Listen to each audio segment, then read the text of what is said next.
राजद के कहे हनुमान कहे जाने वाले रामकृपाल सिंह जी की मैं बात कर लूँ।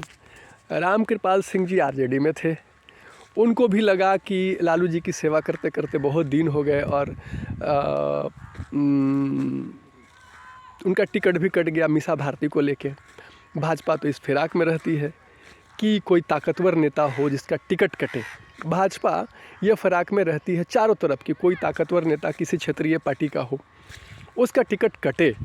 और ये जो भाजपा के लिए एक नई मौका होता है, एक नई मौका होता है। रामकृपाल सिंह जी को दानापुर सीट चाहिए था और दानापुर सीट से मीसा भारती लड़ना चाहती थी, क्योंकि मीसा भारती को लगता था कि ये मेरे बपौती पार्टी है और चूँकि मीसा भारती का ससुराल भी दानापुर में ही है, तो वो चाहती थी कि ये सीट मुझे चाहिए। और जब मीसा भारती की शादी नहीं हुई थी तो इसके पहले रामकृपाल सिंह जी दानापुर सीट से ही लड़ते रहे थे। तो रामकृपाल सिंह जी को चाहिए था दानापुर सीट, चूँकि उनका बनाया हुआ था, बना बनाया उनका क्षेत्र था। तो और लालू जी अंततः अपनी बेटी के आगे उनको झुकना पड़ा और रामकृपाल सिंह जी को दानापुर सीट से टिकट काट दिया गया। बस इसी का इंतज़ार भाजपा को था कि दानापुर सीट से रामकृपाल सिंह का टिकट कटे और भाजपा के लिए एक सुनहरा मौका। चूँकि हनुमान कहे जाते थे तो भाजपा को कमज़ोर, आरजेडी को कमज़ोर करने के फिराक में हमेशा भाजपा रही, तो उन्होंने रामकृपाल सिंह जी को ऑफ़र दे दिया। कहा जाता है कि रामकृपाल सिंह जी के पास भी आरजेडी के पार्टी फंड जमा थे और भाजपा ने उन्हें ऑफ़र दिया, या तो मंत्री भी बन जाइए और पार्टी फंड लेके उड़ जाइए। भाजपा ने बड़ी से ये रामकृपाल सिंह जी ने सेवा भी किया था, लालू जी के बहुत विश्वास पात्र भी थी।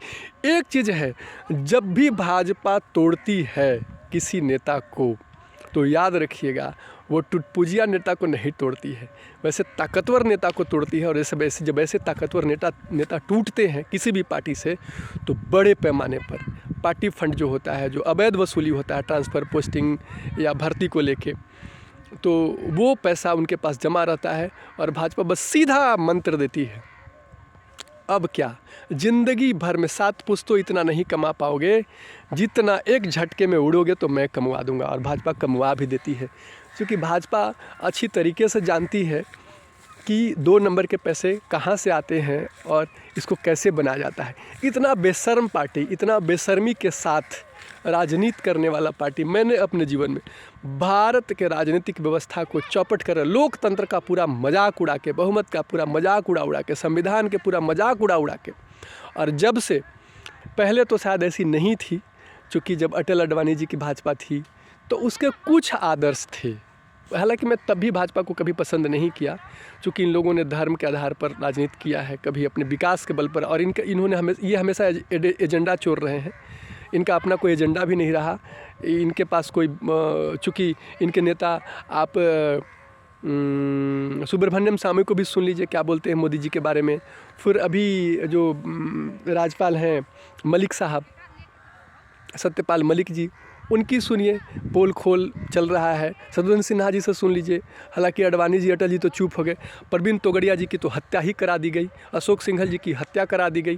तो हाँ, अब ये इसकी भी जांच होनी चाहिए, सीडीएस बिपिन रावत जी की, जो हेलीकॉप्टर दुर्घटना घटा। तो ये सब चल रहा है।